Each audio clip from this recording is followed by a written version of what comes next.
On YouTube channel. मैं हूँ Saima Peerzada and you are watching Saima Peerzada reaction channel.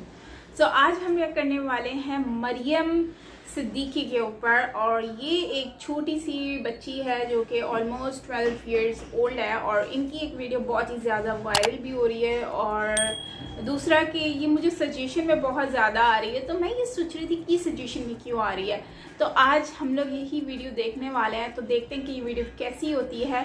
तो वीडियो को स्टार्ट करते हैं। वीडियो अच्छी लगे तो लाइक कीजिएगा, शेयर कीजिएगा, एंड सब्सक्राइब नहीं किया चैनल को तो सब्सक्राइब भी कर लीजिएगा। सो करते हैं वीडियो को स्टार्ट। So let's start. यदा हि धर्मस्य ग्लानिर्भवति भारत अभ्युत्थानम् अधर्मस्य तदात्मानं चिरञ्जीवः।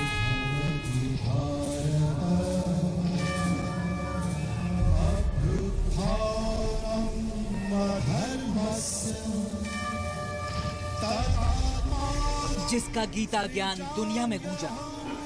यदा यदा हि धर्मस्य ग्लानिर्भवति भारत अभ्युत्थानम् अधर्मस्य तदात्मानं चिरञ्जीवः। अल्हम्दुलिल्लाह है वो। अऊज़ु बिल्लाहि मिनश शैतानिर रजीम, बिस्मिल्लाहिर रहमानिर रहीम। पापा ने बोला आपका एम बताइए कि हमें वो चीज़ समझनी है, ना कि उसको जीतना है और बस यूज़ हो गया उसका ख़त्म। मुझे उसको समझना है और मेरी लाइफ में उसको यूज़ करना है, तभी मैं कोई अच्छा काम कर सकूँगी।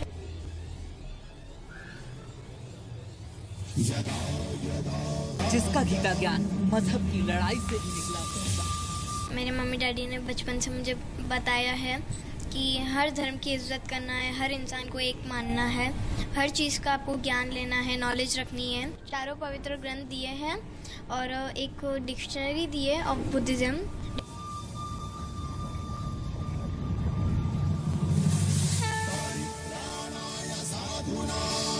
उसे प्रधानमंत्री ने दिया सम्मान।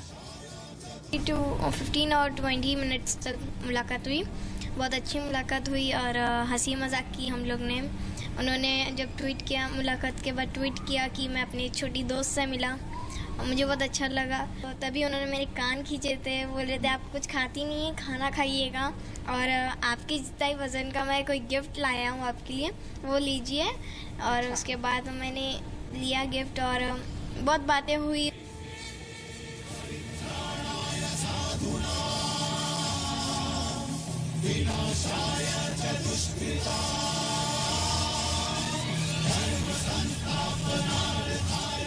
जब मरियम से मिले मोदी। नमस्कार, आप देख रहे हैं जी न्यूज। आपके साथ हूं मैं रुबिका लियाकत। आपको बताने की जरूरत नहीं है कौन खास मेहमान आज हमारे साथ स्टूडियो में बने हैं।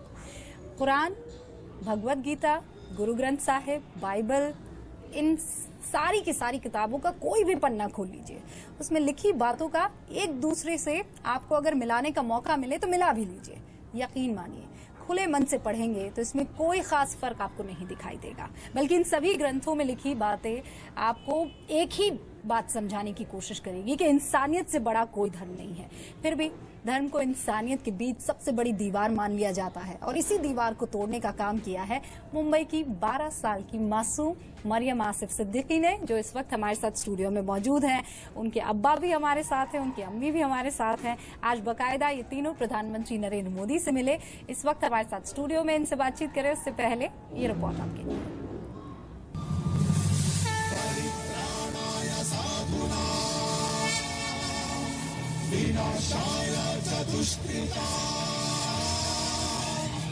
ये पेड़, ये पत्ते, ये शाखें भी परेशान हो जाएं। ये पेड़, ये पत्ते, ये शाखें भी परेशान हो जाए, अगर परिंदे भी हिंदू और मुसलमान हो जाए। ये मजहब के नाम पर लड़ने वालों को गीता का संदेश है। ये बच्चों पर धर्म के नाम का ठप्पा लगाने वाले ठेकेदारों को मरियम की खरी खरी है। उत्सुकता हुई कि हाँ मुझे पढ़ना चाहिए, शायद ये कोई अलग बुक है, और मुझे पहले से हॉबी है मेरी रीडिंग। 12 साल की मरियम ने जनवरी में मुंबई में इस्कॉन की तरफ से आयोजित गीता ज्ञान चैंपियनशिप जीती थी।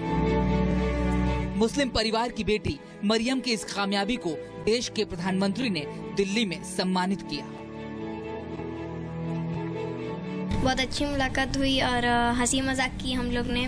उन्होंने जब ट्वीट किया, मुलाकात के बाद ट्वीट किया कि मैं अपनी छोटी दोस्त से मिला और मुझे बहुत अच्छा लगा। ये सम्मान दरअसल मजहब के नाम पर देश को तोड़ने की कोशिश करने वालों को संदेश है। ये सम्मान अपने बच्चों को किसी एक धर्म की राह पर धकेलने वालों के लिए आंखें खोलने वाला है।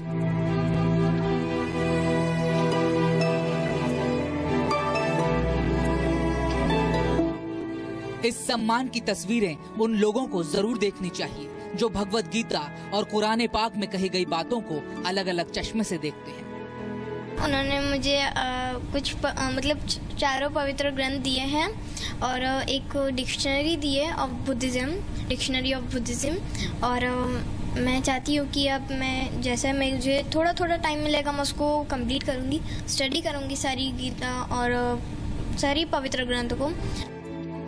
12 साल की मरियम की ये बातें उन्हें जरूर सुननी चाहिए जो खुद को मस्जिदों, गिरजाघरों और मंदिरों की लड़ाई में उलझाए रहते हैं। मरियम से मिलकर उसे सम्मानित करने की खुशी का इजहार प्रधानमंत्री नरेंद्र मोदी ने ट्विटर पर किया।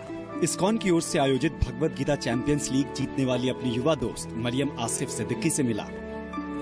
मरियम ने पीएम मोदी से मुलाकात के बाद प्रधानमंत्री के स्वच्छता अभियान और प्रधानमंत्री राहत कोष के लिए 11,11 हजार के 2 चेक भी दिए। पूजा मक्कड़ के साथ ब्यूरो रिपोर्ट, जी मीडिया, दिल्ली। तो गीता गर्ल और बहुत सारे बुद्धिजीवी हैं जो इन्हें हिंदुस्तान की मलाला के नाम से भी आजकल पहचानने लगे हैं। इनसे हम बातचीत करें उससे पहले एक छोटी सी बात आपके साथ शेयर करनी है। हमारे साथ जो गीता गर्ल हैं वो अपने पिता और माता के साथ अभी चांद देखने के लिए नीचे गई थी। टाइम हो रहा था, बुलेटिन शुरू करना था, हम थोड़ा घबरा गए थे। लेकिन जल्दी से बता दीजिए मरियम, आपको चांद दिखा है? नहीं, अभी तक तो नहीं, क्योंकि पोल्यूशन बहुत था वहाँ पर। हाँ। तो दिखा नहीं। ये एक चिंता का सबब है। लेकिन आपको खबर तो मिल गई है ना कि चांद दिख गया है? तो कल से रोजे रखने वाली हैं? जी। लेकिन आज इस बार के रोजे तो बहुत ज्यादा और खुशनुमा होने वाले हैं क्योंकि आपने बहुतों से मुलाकात की है, पूरा देश आपको जानता है। बहुत अच्छा जाएगा और शायद ये वाला रमजान मेरे लिए यादगार रमजान रहेगा। और क्यों यादगार रहेगा? क्योंकि मैं इस बार शायद बिना सहरी के सारे रोजे रखने वाली हूँ। बिना सहरी के क्यों? शायद मैं बाहर हूँ और इट्स पॉसिबल नहीं होगा सहरी करना मुझे। लेकिन आज आप प्रधानमंत्री नरेंद्र मोदी से जब मिली थी तो उन्होंने आपको डांट लगाई थी ना? हाँ। किस बात के लिए डांट लगाई थी? क्योंकि मैं खाना नहीं खाती हूँ। हाँ, तो सिद्दीकी साहब खाना नहीं खाती है, बगैर सहरी के रोजे भी रखने वाली हैं।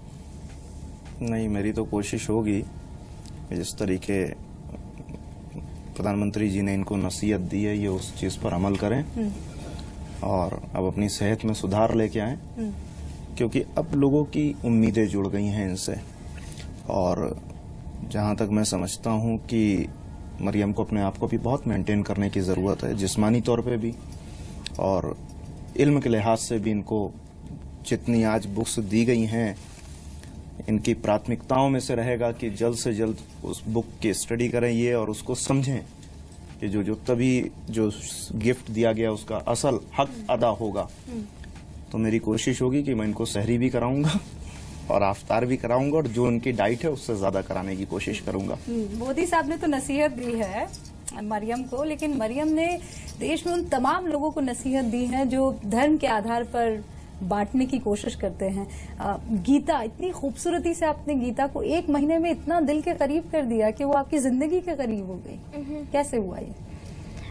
ये सब मेरे मम्मी डैडी का कमाल है, क्योंकि जब मैं छोटी थी तब से हम 4 भाई बहन हैं, तो हम चारों को ये चीज़ बताई गई है कि हमें हर धर्म की इज्जत करना है, हर चीज़ की नॉलेज रखनी है और हर धर्म में एक पवित्र ग्रंथ है जो बहुत बड़ा मैसेज देती है, तो हमें उसे जानना है, पढ़ना है और हर चीज़ का ज्ञान लेना है, यहाँ तक तो दुनिया का भी। तो मुझे पहले से फिर रीडिंग की हॉबी हो गई क्योंकि मैं बुक्स पढ़ने लगी। तो बाद में फिर पापा ने बताया कि आपको अभी ये सब भी जानकारी रखनी है और भी किताबें पढ़नी है। फिर स्कूल की तरफ से पता चल गया मुझको कि एक इस्कॉन ऑर्गेनाइजेशन है, उसके थ्रू हमें बताया जाएगा कि गीता पढ़नी है, आपको कैसे पढ़ाएंगे। वो सब जानकारी जो मुझे मिली मैंने पापा को बताई। पापा ने फिर बताया मुझको कि हाँ, आपको अगर नॉलेज मिली है तो आप पार्टिसिपेट कीजिए। मैंने पार्टिसिपेट किया और मुझे ये भी नहीं मालूम था कि कितने बच्चों ने पार्टिसिपेट किया। 3000। नहीं 5000 था टोटल। 5,000? हाँ, क्योंकि जब मेरे इंटरव्यूज हो गए तो हम रिजल्ट के लिए स्कूल गए और वहाँ देखा तो वहाँ इस्कॉन का पैम्पलेट पड़ा हुआ था, तो वहाँ मतलब दे रहे थे, तो मैंने जब देखा तो 5000 चिल्ड्रंस ने पार्टिसिपेट किया था। मैं बहुत शॉक हो गई और मुझे फिर मैंने सोचा पापा को बताया, तो पापा बोले अरे हमें तो इतने दिनों बाद पता चल रहा था, मतलब हर जगह गलत गलत बात चली गई कि 4000, 5000, 3000, तो वो भी शॉक हो गई थी और इस तरह से इंस्पिरेशन भी मिला। श्लोक याद है आपने गीता का क्या पढ़ा था और कितना डिफिकल्ट था, क्योंकि संस्कृत है, उसके तलफ्फुज का भी आपको ख्याल रखना पड़ता है। कौन सा पहला सबसे श्लोक था? हम लोग को जो गीता पढ़ाई गई थी, क्योंकि ये 6 से स्टार्ट था तो हमारा फर्स्ट टाइम था, तो हमें ये इंग्लिश में पढ़ाई गई थी और टीचर्स ने भी सपोर्ट किया था, तो इतना कुछ डिफिकल्ट नहीं रहा। और इस श्लोक को उन लोग ने इंग्लिश में ट्रांसलेट किया, उसका जो मीनिंग है वो ट्रांसलेट किया, वो हमें पढ़ाया, तो जिससे मुझे बहुत इजी रहा, क्योंकि मैं इंग्लिश समझ लेती हूँ। श्लोक नहीं था, वो स्टोरी में हमें दे दिया था कि बच्चे हैं स्टार्टिंग कर रहे तो स्टोरी वाइज इनको स्टार्ट करते हैं, जिससे ये इजीली पढ़ सकेंगे। याद कौन सा किया था सबसे पहले? मुझे श्लोक याद किया था मैंने, एक बहुत पॉपुलर भी है कि यदा यदा ही धर्मस्य ग्लानिर्भवति भारत अभ्युत्थानम अधर्मस्य तदात्मानं सृजम्यः। और इसका अर्थ भी है कि जब जब धरती पर मनुष्य धर्म को लेकर हटते हैं, तब तब कृष्ण जी दूसरे दूसरे रूप लेकर धरती पर आते मनुष्य को संभालने के लिए। एक बार फिर से आप सभी का स्वागत है, क्योंकि आज हमारे साथ स्टूडियो में गीता गर्ल मरियम मौजूद हैं। मरियम के पिता सिद्दीकी साहब और मरियम की माता जी फरहाना हमारे साथ मौजूद है। फरहाना, आपने कभी सोचा था कि देश के प्रधानमंत्री नरेंद्र मोदी से मुलाकात होगी और वो भी आपकी बच्ची की देन की तरह? ऐसा सोचा तो नहीं था, लेकिन बहुत अच्छा मौका भी मिला मेरे को और ख्वाहिश तो थी मिलने की, लेकिन बेटी के जरिए मिल चुकी है। और सबसे बड़ी बात तो ये है कि वो गुजरात के हैं और मैं भी गुजरात की हूँ। तुम्हें गुजराती छो? अच्छा। और मरियम भी गुजरात की पैदाइश है। अच्छा। तो ये भी एक स्ट्रॉन्ग कनेक्शन जी। तो मतलब प्रधानमंत्री से हम लोग की। अच्छा, आप दोनों में से कोई भी अगर जवाब दे, तो कभी ऐसा हुआ जब आप इस्लाम फॉलो करने वाली एक बच्ची जब गीता पढ़ रही हो, जब कंपटीशन में हिस्सा ले रही हो, तो आपसे कभी किसी ने कहा हो कि साहब क्या कर रहे हैं, हमारे मजहब को देख लीजिए, फिर गैर मजहब की बात कीजिएगा? ऐसा हुआ? अभी तक ऐसा नहीं हुआ, और मैं जहां तक समझता हूं ना अभी तक हुआ है और ना आगे होगा। उसकी वजह यह है कि ये तालीम हमें कुरान से मिलती है। कुरान करीम में एक आयत है, लकुम दीनकुम वलिय दीन, आपको आपका दीन मुबारक, उनको उनका दीन मुबारक। तो ये तो इस्लाम ने भी कहीं ये नहीं कहा है कि हम किसी को गलत कह दें। बट बदकिस्मती हमारे मुल्क की ये रही कि हम एजुकेशन में कमजोर रहे। कुछ तथाकथित लोगों ने अपने हिसाब से धर्म की परिभाषा हम तक पहुंचाई और हम लेके चल दिए, जिसके 2 उदाहरण हम आपको बता देते हैं। बहुत फेमस। एक छोटा सा ब्रेक लेना होगा मुझे, लेकिन ब्रेक क्यों ना आपके एक कविता से या श्लोक से या शेर से? मैं शेर सुनाना चाहूंगी, लेकिन उससे पहले उसको ब्रीफ करना चाहूंगी कि ये शेर उन लोगों के लिए है जो अभी पाकिस्तान के झंडे उठाए गए थे कश्मीर में। मैंने कई स्पीच में उनके लिए शेर बोले हैं, आपको भी सुनाना चाहूंगी कि दुरंगी छोड़ दे एक रंग हो जा, दुरंगी छोड़ दे एक रंग हो जा, सरासर मोम हो या संग हो जा। मेरा मानना है कि ये देश के हो जाओ या उस देश चले जाओ, कम से कम एक देश की वफादारी करो। छोटी सी लाइन है, मजहब नहीं सिखाता आपस में बैर रखना। आपने न जाने कितनी मर्तबा इसे कहा सुना पड़ा होगा, लेकिन इसे असल माने में जिया है मरियम ने, जो आज हमारे साथ स्टूडियो में मौजूद है। मरियम, चूंकि मेरे पास वक्त की बहुत कमी है, वरना मैं बहुत घंटों आपसे बात कर सकती थी और लोग सुनना देखना भी पसंद करते, लेकिन वो तमाम लोग जो देख रहे हैं और खासकर वो लोग जो हिंदू मुसलमान में ही फंस कर रह गए हैं, उनको मरियम क्या कहना चाहती है? मैं उनको यही कहना चाहती हूँ कि आज भले ही इस देश में हम बिजनेस में और जॉब में जहाँ पर भी हम कुछ भी कोई काम करते हैं, बहुत बिजी हो गए उस काम में, और हमारे पास समय नहीं है, ना ही कोई पढ़ने का, ना ही कुछ और देखने का, सब अपने बिजनेस में बिजी है। लेकिन मैं कहना चाहूँगी कि भले ही आप कितने भी बिजी हो जाओ, अगर समय को देख के हमेशा हमें समय चुराना है, तो आज के दिन पे हमें समय चुराना है। इस जो वक्त है, इसमें ये वक्त हमें चुराना है और वैसी चीजें पढ़नी है जिससे हमें कोई गुमराह नहीं कर सकता, क्योंकि आज के लाइफ में सब इतने बिजी है कि कोई कुछ पढ़ना नहीं चाहता और कोई बस सुनाता है तो उनके पीछे चले जाना। काश मैं भी अभी थोड़ा वक्त चुरा पाती, लेकिन जाते जाते मैं और कुछ नहीं कहना चाहूंगी, सिर्फ एक शेर या कोई गीता का श्लोक जो आप आखिर में कहना चाहती हैं। हाँ, मैं एक शेर कहना चाहूँगी। मेरी परवाज़ ऊंची मेरे हौसले भी ऊंचे, मेरी परवाज़ ऊंची मेरे हौसले भी ऊंचे, मुझे महदूद रखेंगे ज़मीन और आसमां कब तक। और ये शेर मैंने खुद पे लिखा था क्योंकि कुछ लोग पूछते थे कि आप सिर्फ पढ़ती रहती है और ये सब करती रहती है, तो ये शेर है कि मेरे ऊपर है और शायद आप इससे समझ चुके होंगे मेरा बिहेवियर। बहुत बहुत शुक्रिया। और जाते जाते मैं प्रधानमंत्री जी को वापस से मुबारकबाद देना चाहती हूँ।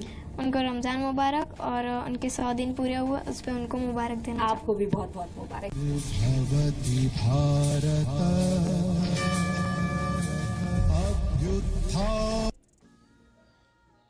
सो ये थी मरियम, और मरियम काफ़ी इंटेलिजेंट लगती हैं कम एज में, मतलब कि इतने अच्छे तरीके से वो एक्सप्लेन कर रही थी कि किस तरह से जो है वो नरेंद्र मोदी जी ने उनको बुलाया और उनको बुलाकर उनको अपनी दोस्त का कह कर के मेरी दोस्त, मतलब कि वो ट्विटर में उन्होंने लिखा है कि भाई मेरी छोटी सी दोस्त से मैं मिला हूँ। इट्स मीन के वो ये बता रहे हैं कि मुस्कान को वो एज अ फ्रेंड, मतलब कि जाहिर सी बात है कि कहते हैं कि बड़े हों या छोटे हों, आपको किसी को अपने क्लोज रहना है तो सबसे पहले आपको उसको एज अ फ्रेंड ट्रीट करना चाहिए। जब आप एज अ फ्रेंड उसको ट्रीट करते हो तो वो आपके लिए सबसे बड़ी बात होती है। तो खैर ओवरऑल बड़ी बात है कि नरेंद्र मोदी जी ने उनको बुलाया और उनको इतनी रिस्पेक्ट दी, गिफ्ट दिया, चेक दिए और मतलब कि इतना ऑनर दिया, प्यार दिया। और बहुत ही अच्छी बात है कि इन चीज़ों को बहुत ज़्यादा वो हाईलाइट करते हैं।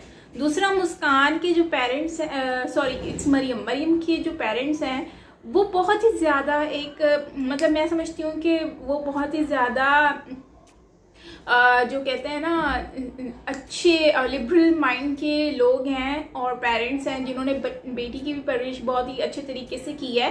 क्योंकि मेरा ये मानना है पर्सनली कि आपको हर तरह की नॉलेज होनी चाहिए। आप फॉलो सिर्फ हमेशा एक ही चीज़ को करते हो, लेकिन अंडरस्टैंड और हर चीज़ को आप एक्नॉलेज करते हो और उसको करना भी चाहिए। ये आपकी जो फ्यूचर होता है, आपका जो प्रेजेंट होता है या आपकी लाइफ जो होती है उसके ऊपर गहरा असर डालता है। और यही चीज़ मरियम की भी हमने देखी कि मरियम के पेरेंट्स ने उसको पॉजिटिव वे में लेकर आए हैं। उनको ये नहीं कहा कि बेटा ये चीज़ गलत है, ये नहीं करनी है, बल्कि उनको यही कहा है कि आपने हर मज़हब को फॉलो करके उसको बल्कि देखना है, अंडरस्टैंड करना है कि एक्चुअली ये है क्या इन रियलिटी। तो ओवरऑल अच्छा था वीडियो, काफ़ी इंटरेस्टिंग था। और जो है वो इतनी कम एज में उन्होंने भगवत गीता पढ़ी और उसके बारे में जाना, और स्पेशली जब वो स्टार्टिंग हुई वीडियो की वो बहुत ही ज़्यादा इंटरेस्टिंग पार्ट था, क्योंकि उसमें वो जिस तरह से उनसे वो अपने एक्सप्लेन कर रही थी वो सारी चीज़ों को, तो वो मुझे बहुत ज़्यादा अच्छा लगा। एंड जिस तरह से वो मतलब कि उन्होंने कुरान पाक को भी पढ़ा आयत, और उसके बाद फिर भगवत गीता के श्लोक्स पढ़े और उसके बाद फिर एक्सप्लेन किया, तो ये एक बहुत ही अच्छी चीज़ है। तो इस मरियम को देखकर लोगों को समझना चाहिए, अपनी सोच को चेंज करना चाहिए, अपनी फैमिली जो है उनको उनके माइंड को थोड़ा चेंज करना चाहिए कि हर चीज़ को हमें डे बाय डे आगे चीज़ों को चेंज करना है। आहिस्ता आहिस्ता हमें मतलब कि पॉजिटिविटी की तरफ जाना है। हमारा मसला ये है कि हम धर्म को आगे ले आते हैं, मज़हब को बीच में ले आते हैं, इंसानियत के बीच में। तो कोई भी मज़हब आपको नफ़रत नहीं सिखाता, नफ़रत हम खुद इंसान ही पैदा करते हैं। तो मुझे ये लगता है कि जब आप ये सारी चीज़ों को समझते हो, पढ़ते हो, दूसरों की चीज़ों को, मज़हब को भी पढ़ते हो, तो उससे आपकी ज़िंदगी में बहुत ही गहरा पॉजिटिव वाइब्स आते हैं, जिससे आप एक अच्छे इंसान बन सकते हो, आपकी अच्छी ज़िंदगी बन सकती है। स्पेशली अगर मैं अपनी बात करूं तो मैंने भी काफ़ी वीडियोस देखी हैं जिन पे मैंने रिएक्शन भी दिया है। तो मुझे लगता है कि वो वीडियोस ने मुझे भी काफ़ी ऐसा मैं एग्री करती हूँ कि उसमें बहुत सारी पॉजिटिव चीज़ें हैं। जैसे लाइफ चेंजिंग वर्ड्स हैं बाय कृष्णा जी, और उन्होंने काफ़ी चीज़ें कही हैं कि मतलब लाइफ को किस तरह से आप चेंज कर सकते हो, पॉजिटिव रख सकते हो, माइंड को किस तरह से रिलैक्स रख सकते हो, और हर चीज़ के बारे में उन्होंने एक्सप्लेन किया है उस वीडियो में। तो खैर इस तरह से बहुत सारी चीज़ें हैं जो कि हमें मिलती हैं, और राम जी से काफ़ी चीज़ें हमें रामायण में सीखने को मिली। मतलब हमारी लाइफ में बहुत कुछ चेंज होता है, और शायद यही रीज़न है कि आज दूसरी डिफरेंट कंट्रीज़ में भी लोग इस तरह की चीज़ें कर रहे हैं, जैसे सऊदीया हो गया, एमिरेट्स हो गया, इस तरह की कंट्रीज़ जो कि एक टाइम में वो मतलब कि उनकी सोच बिल्कुल ऑपोजिट थी, अब बिल्कुल चेंज हो चुकी है। तो ये भी जाहिर सी बात है उन लोगों का ही एक एफर्ट है जो कि मुझे बहुत अच्छा लगा। तो फ्रेंड्स, आपका क्या कहना है इसके बारे में, आपने मुझसे ज़रूर शेयर करना है कमेंट सेक्शन में। बाकी ओवरऑल अच्छा वीडियो था, और मुझे मरियम की बातें सुनकर बहुत अच्छा लगा। और यह है कि खाना बहुत कम खाती है, और अफ्तारी सहरी मतलब बिना सहरी कि कैसे रख सकता है बंदा, ये मुझे समझ नहीं आया। और देखो, सहरी अगर आप जानबूझकर छोड़ते हो तो ये गलत बात है। हाँ, अगर आप उठे ही नहीं, आपकी आंख नहीं खुली, तो वो एक मजबूरी में रोज़ा होता है, लेकिन आपको सहरी करना ज़रूरी होता है। और अगर आप बिना जानबूझ के सहरी करते नहीं हो और आपको भूख भी है फिर भी आप नहीं कर रहे हो, तो ये बात बहुत गलत है। तो ऐसा नहीं होना चाहिए। तो आपका क्या कहना है कमेंट में बताइएगा। बाकी मिलते हैं नेक्स्ट वीडियो के साथ। Till then take care, bye bye.